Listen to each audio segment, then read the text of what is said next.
healing and wealth, and really how these two areas collide. What's awesome about Danielle is that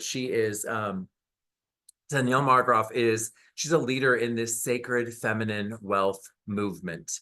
As a spiritual teacher, she's certified in somatic therapy and mindset, and she's also a money coach. She leads soulful, visionary women who are ready to create a movement with their sacred medicine. She's known for her knack for quickly tracking subconscious patterns in your nervous system. She helps powerful women reclaim their voice, embody their true identity, and then turn their purpose into some serious prosperity, which translates into more money, right?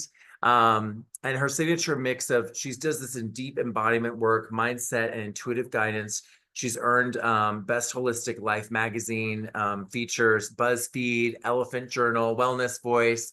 But what she's really known for is creating spaces where ambitious women can let their guard down, reconnect with their soul, and unlock the kind of wealth and freedom that just feels as good as it looks.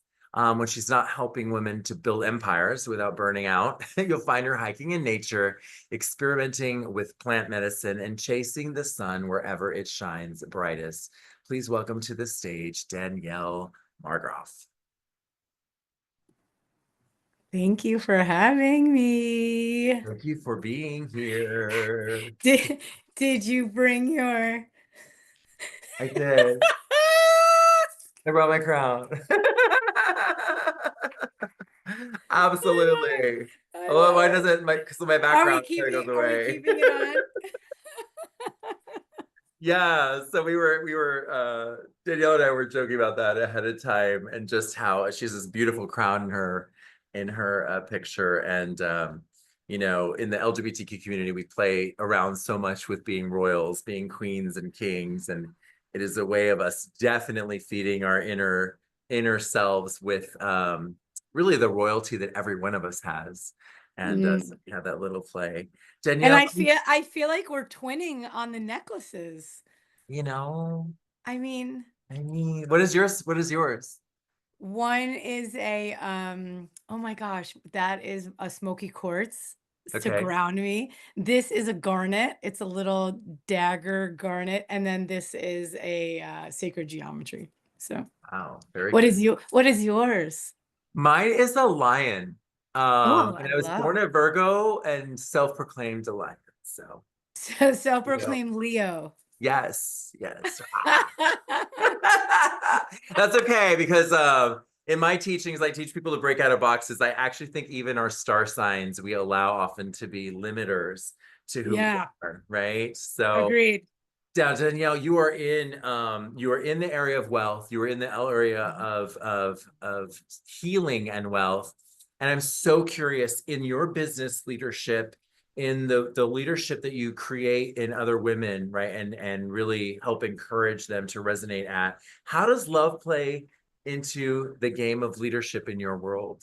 Well, I mean, my women typically operate from wiring and conditioning, old trauma or drama. And drama is the retelling of the story of the thing, right? So everybody has sort of before this happened and after this happened. And when we retell that story over and over again, right, it becomes sort of like Real Housewives. It can. But in your system, right, we operate from there. We're operating 95 to 98% in our subconscious. And so when we're retelling that story, what we're really doing is typically retelling a story or operating from unworthiness, feeling undeserving, feeling unlovable, feeling like we're not enough, feeling like we're too much. Right? There's some level of not loving ourselves that plays into how we are doing our businesses, how we are doing life, how we are doing relationship. And so a lot of the work that I do is really bringing women back from abandonment, right? We learn how to abandon ourselves because we've been abandoned emotionally, physically, mentally, spiritually, and really come back into self-loyalty. And we can't do that without learning how to love ourselves. truth. How many of you resonate with that? Put it in the chat. Say yes, me. I certainly resonate with it, and I am a man. But it is true. We tell the story, we have our hurts, and then we retell the story and we retell the story to ourselves. I've never heard it say that way. That's our drama, but it really is. Like when we Mhm. don't release something and we hold it on over and over, it's just becomes our drama. Yeah. And it really, I think that it sort of becomes part of our identity and defines us. And it becomes an underlying reason why we don't stretch beyond what is comfortable and safe. Ooh, I just got chills when I said that. Am I Yeah. the only one?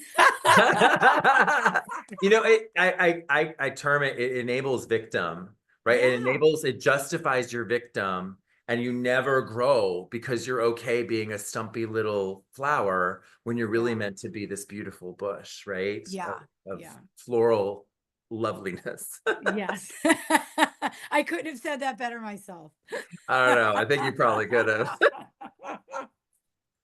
I love So, it. Danielle, as we think about money and we think Mhm, about wealth and we think mhm, about trying to rethink the way we think about it, right? mhm, What are some common things for those who are listening here who kind of resonate with this story retelling, right? mhm. What are some things that we could practically think about doing to help us with how we feel about money and how we approach it? So, I think that it's doing the things that create more of how can we be with money? How can we look at it as I believe money is a teacher and a tool, right? I look at money as a result of who we be and what service and how we make an impact, right? And I believe that most of us, probably all of us in this room, are really leading and doing what we're doing because of our hearts. It's we're heart led, right?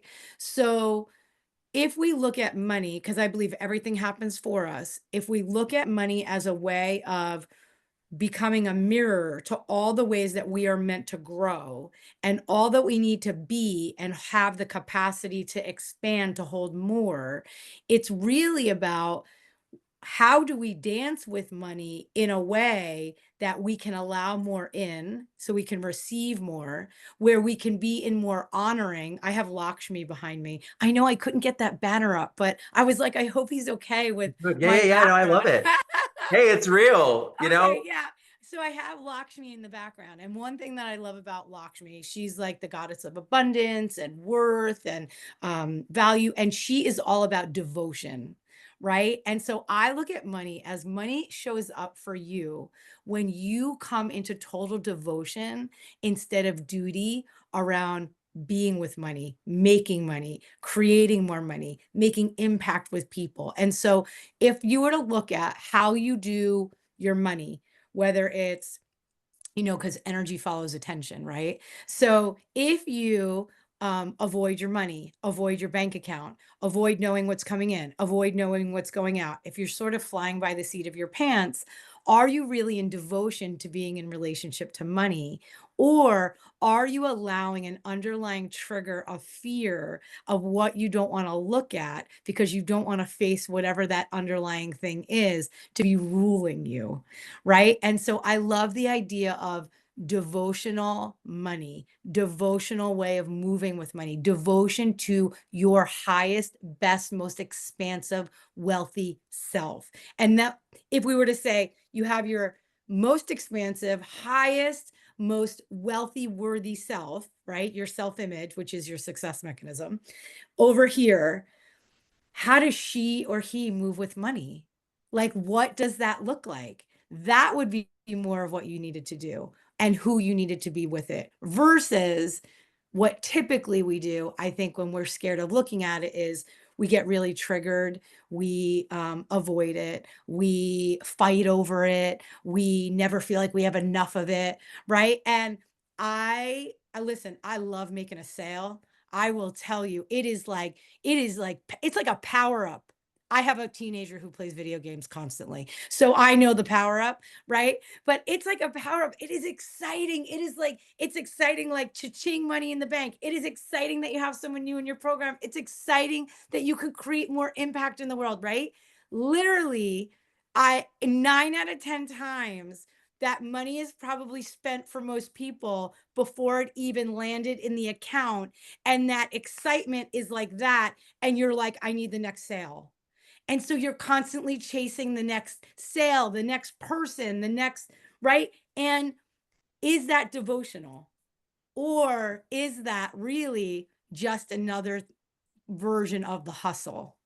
Right. And so being with money for me feels a little bit different. And so, how can you move with that? Right. How do you move? If you were to make it, I'm going to rebuild or reconnect or rewire or reorganize my relationship with money. How do you move in that? What does that feel like in your body versus being in a constant state of fight, flight with it? I Gotcha. hope I answered your question. You did, you did.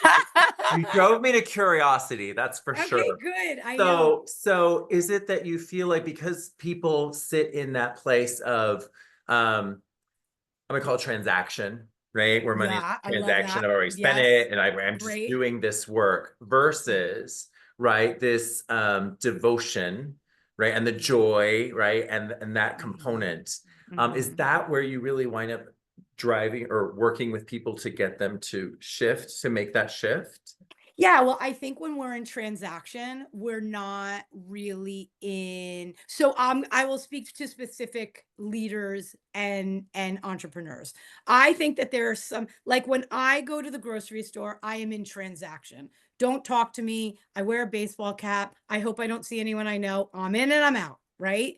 But if we're talking love, if we're talking Dr. Love, if we're talking love, right? If we are talking life giving, if we are talking impact, what we're talking about is being in transformation. We're talking about being in inspiration, right? Being in inspiration is being in spirit. Being in transformation, the word transformation, I'm a wordy. I am such a wordy. Transformation means changing form. We want to change form, right? We want to support people to change form, to move in a different way, to relate in a different way, to respond in a different way, right? And so the idea of, if you are chasing the next sale transaction, even if your heart is in the place of transformation, if you are in devotion, right? You are no longer in duty, right? You can't be in duty and devotion at the same time, just like you can't be in your conscious and your subconscious at the same time. So we are in transformation. If you are in the work of transformation, then you have to. It's not you should. It's not like it's a suggestion. It's not even an invitation. You have to move with money differently because you will not attract or people who want to work with you because they will pick up on the transactional energy and they are wanting to work with you because they want the transformation, and money becomes the result of the transformation. Does that It does land? help. So now I'm gonna ask you the question Okay. that I want to understand Yeah. because and it's because it's not me. No, because I'm sure people are asking this too. Because devotion, you said that devotion and duty, right? Yeah. These two are like opposite. Explain that to me a little Sure. bit.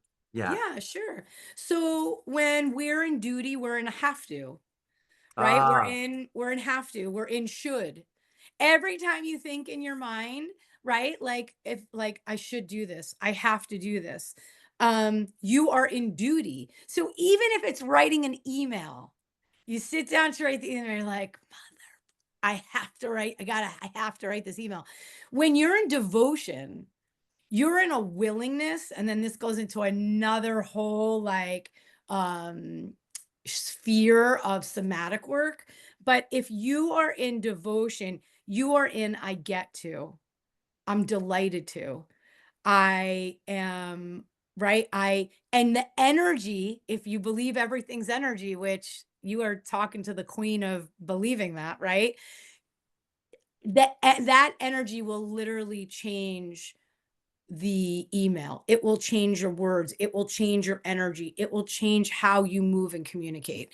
And so that is duty versus devotion. I don't have to do anything. I get to. No, the only reason, I'm reflecting on that with money because I've often been told that money's like a relationship, It right? is. Yeah. Right. And so Mhm. there is the aspect of get to. Now I'm going to go to a place that would be Let's interesting go. because I am, I am man, right? And Mhm. so oftentimes I feel like there's a duty on man. This is so in my internalized shit on the screen. That's fine as duty as a man to protect. There's a duty as Uh-huh. a man to protect others, to use Mm. my money, which is just Mhm. an arm of me, right? It's Mhm. another vestige that I can Mhm. use. I mean, if I don't have it, that's okay too. I'm still wonderfully me. But it's this Mhm. opportunity, right, to Mhm. actually demonstrate protection for others, provision for others. Like that's not just my money, right? It is others' Right. it is others. It is actually way more beneficial to unleash it for all the others, right? And in a weird way, I kind of think of it as like a sacred duty I have, right? Mm. So Mhm. it's like it's like I often think of doing money as being like, dealing well with your money and not keeping it to myself, but truly sharing it with my family or my community as a duty. Like that inspires me. So as I think about it, what I love about it is I get to, right? It's not I have to because you're the Right. provider. No, no, you get to because Yeah. you got, yeah. So that maybe that's the shift for me. I got to stop using I the love duty. that. Yeah. Interesting. Interesting. Do you find that in working with women, I know your work is with women. Have you worked Yeah. with men and what's the difference or have you experienced much of that? What's your thoughts on that? So I've worked with a few men. I haven't worked with many men. My devotion is to women and helping women reclaim their power, their identity, their true identity, their voice, Yeah. which many of us for centuries and lifetimes have exchanged for safety, right? So my that is where like my heart lies. I mean, I do have a son, right? So I'm not anti men and I'm not anti No, no, working with no. men, right? And what I will say though is that it's less about man woman and more about I mean it's so over taught and over preached about, but there is this idea of masculine feminine. Like what you're talking about is a masculine way of having this duty of protection, right? And being able to provide, right? I'm a single mama. I mean, we've talked about this. We have this Yeah. we're like soulmates, I think. Right? Like so I'm a single mama, right? And um I'm the provider. I am the one creating the money and the income. I have a duty, if you want to use that word, to protect, right? But I do it out of total devotion and love, right? So it's not I have to, it's right. This was my creation and now this how do I get to move with this? And all of it was my choice, right? So it really is about our masculine being that energy being the protector, the Validator, provider, the provider. Yeah. validator, right? Yeah, exactly, all of that.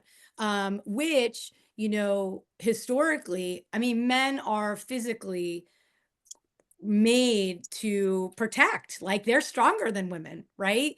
Which is what makes women automatically more vulnerable to a man, which Yep. oh, Whi and which really creates Yeah. a power differential. Yeah, it does. And I think, sorry, we both got off because of No, someone, that's okay. Yeah, I know. someone It's who's like, not "Woo!" muted. So do Yes. mute. Um, it's interesting to me too, though, as we sit and think about it, right? It's about, because here's the thing. You are a raiser of men, right? So I just thought I happened to look at the list because we had some mutes on, and Holly's similar, right? She's the mother of a mother of men. And it's interesting because these intrinsic messages we give to each other as to who we are and Mhm. what we should do, right? I Mhm. can tell you as a man that when you're faced with the concept, when society places before you, it's not enough for you to Yeah. just provide for yourself. You Mhm. will have a clan that you should provide for. And when there's anyone who's weak or needy in the group, you will give of, it's like a whole, so the duty part plays in really hard into that. Yes. But but the get to, right? The get to when you're there, that you get to do, and it's true, you do. You feel that sense of like, man, I get to do this, right? The blessings were in me to create what I created, and now I get to Mhm. give that to others. And I definitely Mhm. see that in the transformative work, as you're saying. So let's talk about anything for people who are listening now, Mhm. who may be they're not comfortable with this perspective on feelings with money, right? How Uh-huh. would you make it safer for them? What would you invite them to? Because, a lot of times we get into the course of, wait, money is like, I do this for this amount of money. It becomes a very not unloving, because facts are loving. It just becomes it's transactions are clear, right? It's like boom, boom, boom, boom, boom. How do you Mhm. help people get past that? It's really about beliefs and feelings and things and emotion around it as well. Yeah.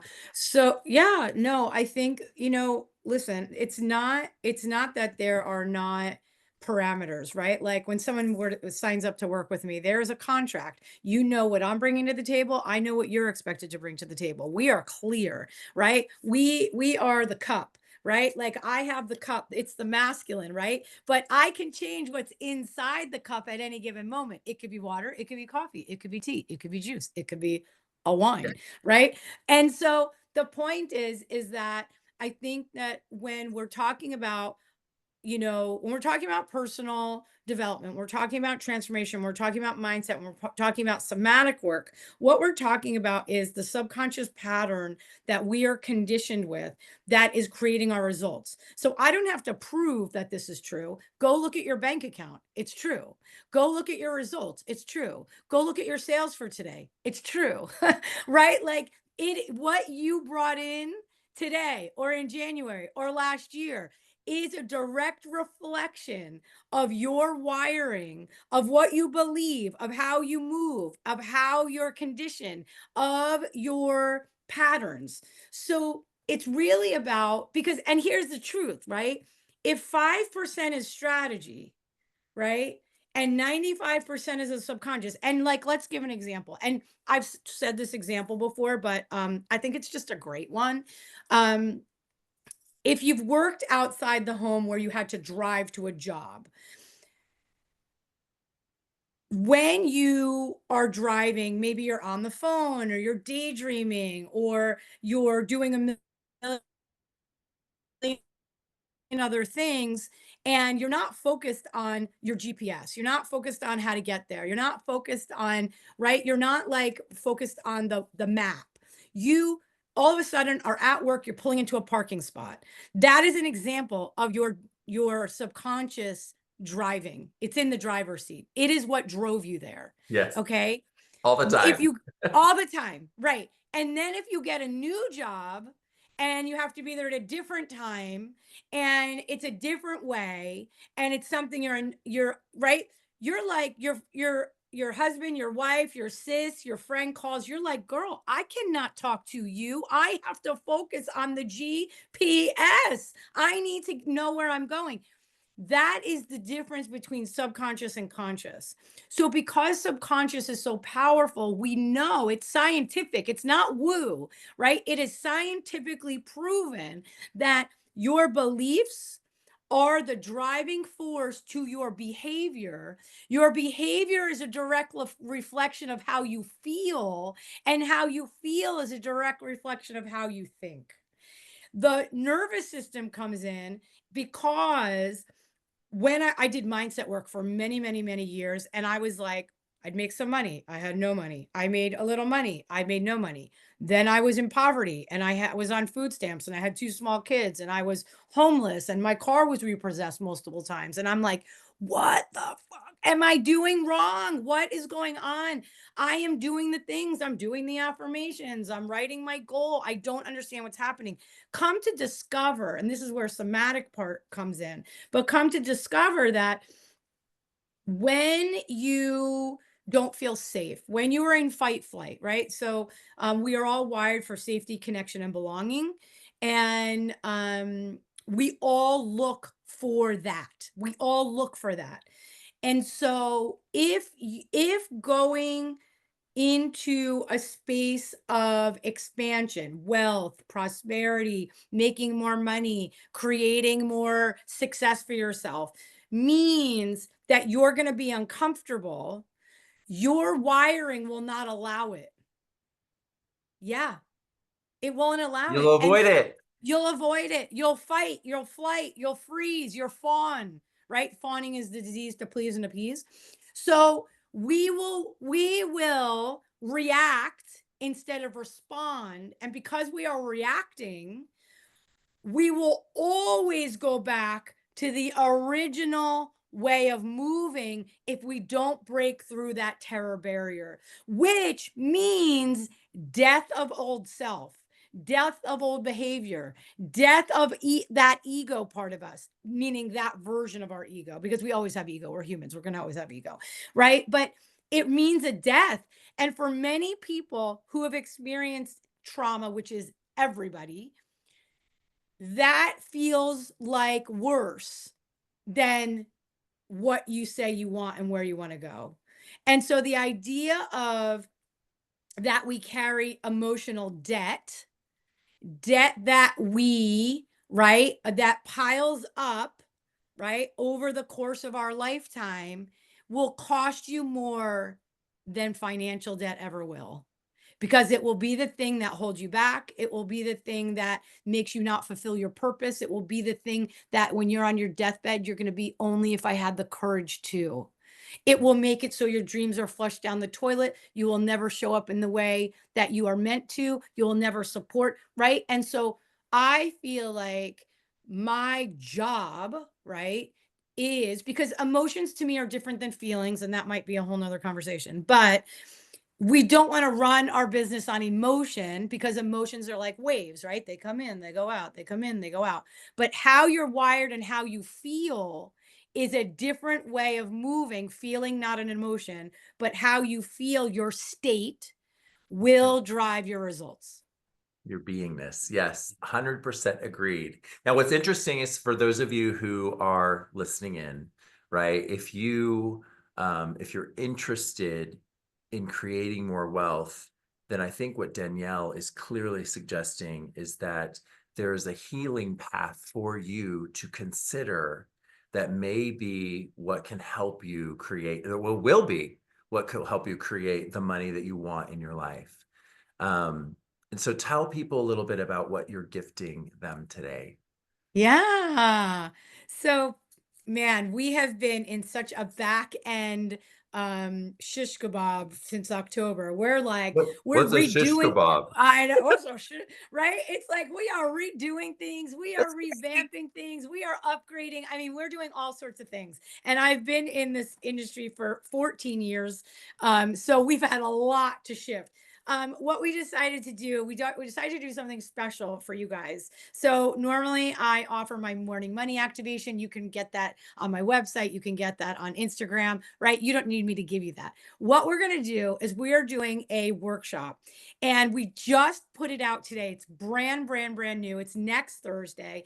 It's called the Rebel Woman's Night Guide. I think it's 90-day guide to live an intentional year, right? And it's to really learn how to do the foundational work somatically, energetically, how to set a real goal, how to create in a way that is that you create this vision and then a 90-day plan for you to go and implement it.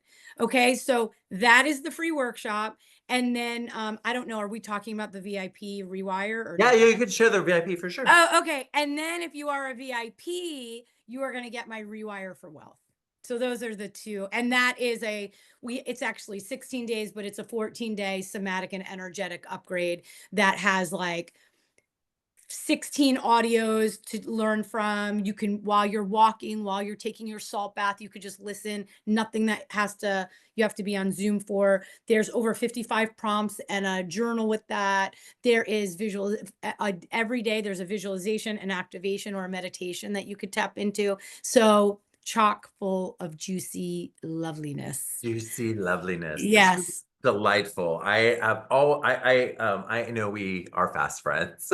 Yes, we are. It's, it's so funny because you sort of just embrace it. You're like, yeah, we're just great friends. And I love that. But I love that you are helping so many women because I talk about financial literacy, and you realize that the core, one of the greatest wicked things around financial literacy is the abuse of people who don't have it.